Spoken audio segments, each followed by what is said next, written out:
Hello everyone, welcome back to my channel to a new blog. আশা করছি সবাই ভালো আছেন, সুস্থ আছেন। এই ভিডিওটা অ্যাকচুয়ালি আমার বেশ কিছুদিন আগেকার ভিডিও, প্রায় এই সরস্বতী পুজোর আগের সময়ই হবে, আমার এডিট করা হয়ে ওঠেনি। আমরা গেছিলাম এখানে কলেজ স্ট্রিটে ঠনঠনিয়া কালীবাড়িতে। তো হঠাৎই প্ল্যান হলো যাওয়ার, কারণ কয়েকদিন থেকেই রাহি বলছিল যে ঠনঠনিয়া মায়ের কাছে যাব। রাহিরই এটা আবদার ছিল। রাহি মাঝে মধ্যেই দেখেছি ও ঠনঠনিয়া মায়ের প্রতি খুব মানে ভালোবাসা। ও হঠাৎই একদিন দুপুরবেলা ঘুম থেকে উঠে কাঁদছিল, বলেছিল মা মা দেখবো, বড় মা দেখবো, বড় কালী মা দেখবো। তারপরে বললো ওই ঠনঠনিয়া মা। ও স্বপ্নে হয়তো দেখেছিল, কারণ মনটা কেমন করছিল। তারপরে ওকে নিয়ে গেলাম কয়েকদিনের মধ্যেই। তো খুব ভালোবাসে এখানে আসতে, এই কালী মন্দিরটায়।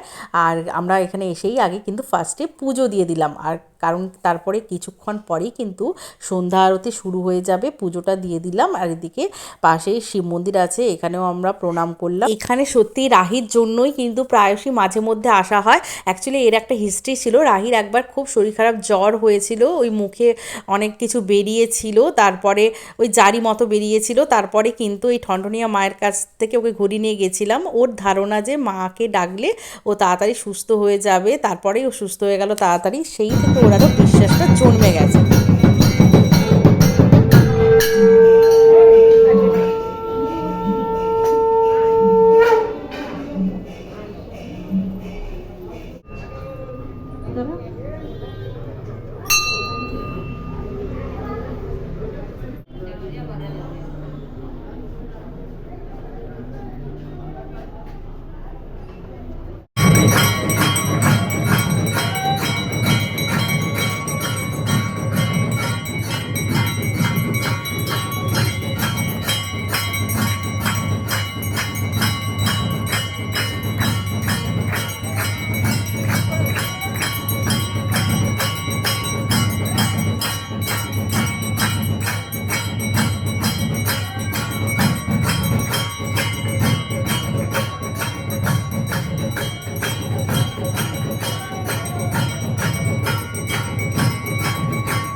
এরপর আমরা ওখান থেকে বেরোলাম, আর বাইরে বেরিয়ে এই যে রাহি খেলনা দেখতে পেয়ে গেছে, তো খেলনা নেবে, বায়না শুরু হয়ে গেল। আর পুরো সন্ধ্যেটা আমাদের এত ভালো কাটলো যে পুরো সন্ধ্যা আরতিটা আমরা সবাই বসে থেকে দেখলাম।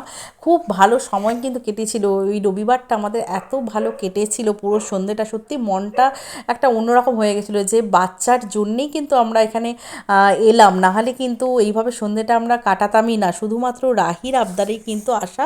তো দুর্দান্ত কাটলো। তাহলে ব্লগটা এখানেই এন্ড করছি, কেমন লাগলো কমেন্ট করে জানাবেন, ভালো লাগলে লাইক এবং শেয়ার করে দেবেন, আর চ্যানেলটিকে সাবস্ক্রাইব করে পাশের বেল আইকনটা ক্লিক করে দেবেন আরও নিত্য নতুন ভিডিও পাওয়ার জন্যে। আজকের মতো বাই বাই।